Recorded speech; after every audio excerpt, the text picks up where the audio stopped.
አባቴና ብሎ እጄን ይዞ እነሱ አዳር ለመኝታነት የሚጠቀሙበት ክፍል ውስጥ ይዞኝ ገባ። ከዛ የሱን ቆዳ ጫማ ወለቀና ሰጠኝ። ስሞክረው አልበቃኝ አለ። ከዛም ጨርቅ ከፊት ለፊት አደረገና እሱን ለብሼ ወደ ትምህርት ቤት ገባሁ። ሰላም ጤና ይስጥልኝ የተከበራችሁ የዩቲዩብ ቻናል ተከታታዮች እንደምን አላችሁ? ከሰሞኑ በቲክቶክ የምናየው አንድ የፊዚክስ መምህር የሁላችንን ትኩረት ስቧል። መምህርነት እንደዚህም ነው እንዴ ብለን ራሳችንን እንድንጠይቅም አድርገውናል። መምህሩ የሚሰጠውን የፊዚክስ ትምህርት ለተማሪዎቹ ተግባር ተኮር ለማድረግ የተለያዩ መንገዶችን ይጠቀማል። አንዳንዴ ከጠረጴዛ ላይ ይወጣል፣ ሌላ ጊዜ ደግሞ ከጠረጴዛ ላይ ዘሎ መሬት ላይ ያርፋል። ሌላ ጊዜ ደግሞ የሚጠቀምበትን ጋውን በማውለቅ ጥቁር ሰሌዳውን እየወለወለ ለተማሪዎቹ በቀላሉ ለማስረዳት ጥረት ያደርጋል። በዚህ ቪዲዮ ላይ ይህ መምህር ያሳለፈውን የህይወት ውጣ ውረድ የምነግራችሁ ይሆናል። እስከ ቪዲዮ ፍጻሜ አብራችሁን ቆዩ። በትምህርት ቤታችን ውስጥ ጥበቃና አትክልተኛ ሆኖ ከተቀጠረ ትምህርት ቤቱ አባቴ ድንገት ቢሞት እንኳን እኔን በነፃ ማስተማር ስለሚችል እኛ ትምህርት ቤት ላይ አመለከተ። አባቴም ስራ እንደተቀጠረ ነገረኝ። እኔ የተቀጠረው የመሰለኝ በኤሌክትሪሻን ወይም ብየዳ ነበር። በምን የተቀጠርኩ ይመስልሃል አለኝ። እኔም በብየዳ ብዬ መለስኩለት። በብየዳ አይደለም አለኝ። ማስታወቂያው የወጣው በአትክልተኛና በጥበቃ ስለነበር ያው በአትክልተኝነት ነው ብዬ መለስኩለት። አይ እንደዛም አይደለም በዘበኝነት ነው አለኝ። በዛን ቅጽበት በአባቴ አፈርኩኝ። አባቴ መስሎ አልታያለኝ። ያን ጊዜ ማለት የደብተራችን ሽፋን ላይ ያለውን ይሄ የኛ ቤት ነው ብለን የምናሳምንበት ጊዜ ነበር። ድሮ የድሃ ልጅ መባል በጣም ያሳፍራል። ከትምህርት ቤት ስትመለስ የግንብ ቤት አንኳኩተህ ነው ጓደኞችን የምትሰናበተው። በቃ አፈርኩኝ። ከዚያን በኋላ የዘበኛ ልጅ ልባል ነው፣ አባቱ ጥበቃ ነው ልባል ነው እያልኩ ተሸማቀኩኝ። አባቴ እዛ ከተቀጠረ በኋላ ትምህርት ቤት ላለመሄድ የማላደርገው ጥረት አልነበረም። ሰላም እንዳይለኝ እፈልግ ነበር። እሱ አባትህ ነው እንዳልባል ስል በጣም እሸማቀቅ ነበር። እንዲህ እንዲያ ያለ ከዕለታት አንድ ቀን ወደ ትምህርት ቤት ስገባ አባቴ ጠራኝ። ዳኙ እያለ ነው የሚጠራኝ። እናም ዳኙ እያለ ይጠራኛል። እኔ ባልሰማ ጸጥ ብዬ ወደፊት እሄዳለሁ። አሁንም እየጠራኝ ዝም ብዬ ሄድኩ። ሁልጊዜም ተማሪ ወጥቶ ካለቀ በኋላ ነበር እኔ ከትምህርት ቤት ግቢ የምወጣው። ከዛም እጨብጠዋለሁ፣ አወራዋለሁ፣ ማንም የሚያይ ስለሌለ ማለት ነው። ከዚያም ወደ ቤት እሄዳለሁ። ከሆነ ጊዜ በኋላ ትምህርት ቤቱ ሽፍን ጫማ ለብሰን ትምህርት ቤት እንድንመጣ አዲስ ሕግ አወጣ። ደብተርን በቦርሳ መያዝ ግዴታ ሆነ።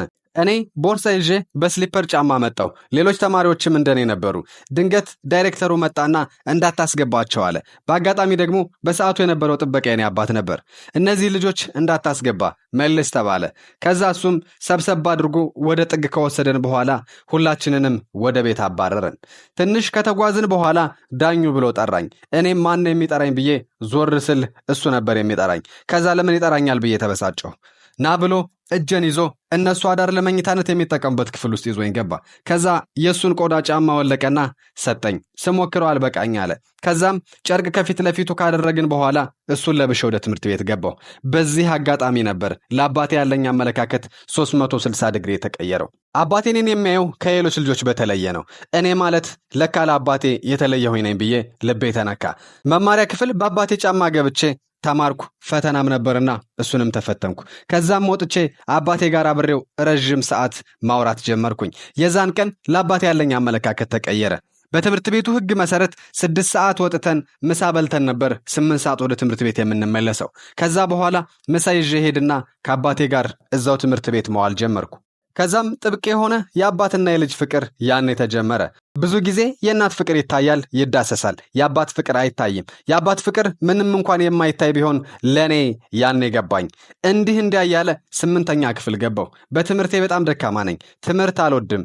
እየተንጠለጠልኩ ነበር የማልፈው። ከዛም 8ኛ ክፍል ሚኒስትሪ ተፈተንኩና እንዴት እንደሆነ በማይታወቅ ሁኔታ ሚኒስትሪ 96 አመጣው። ከኔ በፊት ይቀመጥ የነበረው ተማሪ ጎበዝ ስለነበር ከሱ ቀስሜ 96 አመጣው። እስከዛ ድረስ ኮረጃ አላውቅም። ኮረጃውንም የጀመርኩትና ያወቅኩት ያኔ ነበር። ውጤት ለማየት ወደ ትምህርት ቤት ከሰፈር ልጆች ጋር ሄድን። ሰፈር እኔ ብቻ ስለሆነ የግል ትምህርት ቤት የመማር ልጆች የኔን ውጤት ለማየት አጅበውኝ ሄድን። ከዛም የትምህርት ቤቱ በር ስደርስ አባቴ አቅፎኝ መሽከርከር ጀመረ። ስንት አምጥቼ ነው እያልኩ ብጠይቀው እንኳን ለመናገር አልፈለገም። ያቅፈኛል፣ ይስመኛል፣ ድጋሚ ያቅፈኛል፣ ይስመኛል። አባቴ እንደዛ ቀን ደስተኛ ሆኖ አያውቅም። እኔም አንድ ነገር ተረዳሁ። አባቴ እሱ በሚደክምበት መንገድ ሰርቼ ጥሩ ውጤት ባገኘ እንደሚደሰት። ምስር ወጥ እወዳለሁ። እናም ቤት ተደወለና ምስር ወጥ እንዲሰራልኝ ታዘዘ። ከዛ በኋላ እንክብካቤው ተለየብኝ። ከዛም እኔ አልጋ ላይ እንድተኛ ተደረገ። እናትና አባቴ መሬት ላይ ይተኛሉ።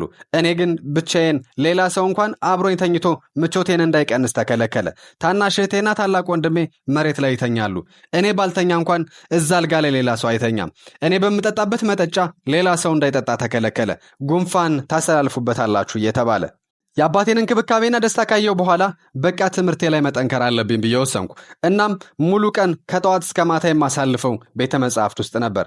ከዛም በሕይወቴ አይቼው የማላውቀው ታምር ተፈጠረ። 9ኛ ክፍል ላይ ለመጀመሪያ ጊዜ 3ኛ ደረጃ ወጣሁ።